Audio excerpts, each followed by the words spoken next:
What's up? I'm Yes, Colin Page. I'm 19 Makeup years or no old. makeup? I go to Florida Atlantic University. This is my third year with the race. I'm Jared. I'm 21 years old. I go to George Washington University. This is my fifth year with the race. Kind of what got me started with the race. I know he's been doing it for a long time.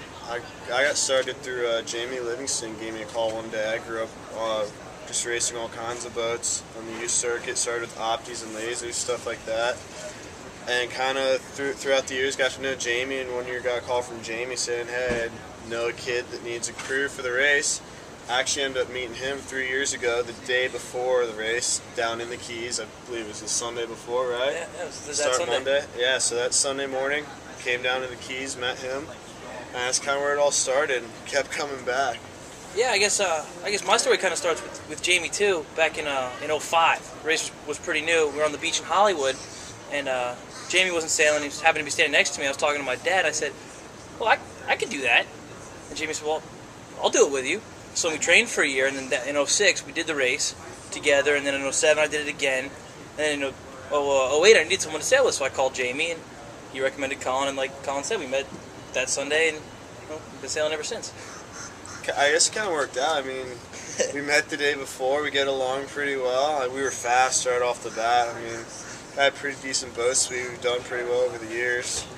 I mean, unfortunately, he lives kind of far away, so we don't get to race a lot together, but I mean, this is our third year on this race. We went to Texas last year, did really well in the GT 300. So everything's going pretty solid so far. So even though, I don't know, yesterday kind of wasn't so much fun, but yeah, yesterday was a bit rough for us. Yeah, you go over a couple times and cheating too much, but it's days like today where, I mean, we just had a 5-hour ride in Cocoa. Yeah. That's not too bad. Any day we can get here before sunset. Before sunset, that's the goal. If you guys were going to talk, if you were going to talk to some guys and persuade them to say, "Hey, you ought to come try this race out," and they said, "Well, what should we expect?" There's no way to predict what to expect. No. But how would you tell them to prep to come and do this race? I don't know. That's kind of a tough question. I would just sail a lot, make sure your boat's in working order, and you can finish this race. It's a tough race, it's a grueling race, but it's definitely manageable. And if you were going to come do this race, spend some days out on the water sailing, get an idea of what 8 hours is like. But if you can put in your 10 hours, probably come do this race. What do you remember as being your most toughest day on this race?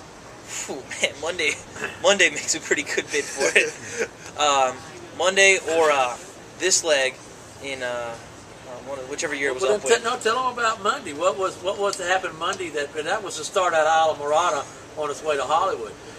What were the conditions like, and what made it rough for you? All right. Well, I know the first year we did this race, we used to start right at In Hollywood. No, we used to Gilbert. start. It was It started Key Largo. Yeah, it came out of Gilbert's. One was 50 miles, 60 miles. It was Yeah. like Miami Key Largo plus 20. So I mean, the first day used to be not too bad, and yesterday we start 20 miles down the coast, farther south down the Keys. Next thing you know, I mean, the first leg's going in after dark. There's some boats coming in. Upwind. We checked the GPS after 3 hours. We only done 20 miles. That's never a pleasant sight. Usually 3 hours in, we like to think that we're close to halfway, or hear it. And that first day's a pinch because it's 97 plus miles. That's a kicker to start off this race. And then you kind of get that lax the second day. And then today, I mean, it's a 105, 107 mile day you had today, but we know the wind has blessed you, huh? Thank God. Yeah. It's only the second time they've ever blessed me on this race. The other 3 times I've been here 10 o'clock, 3 a.m., and some other crazy time.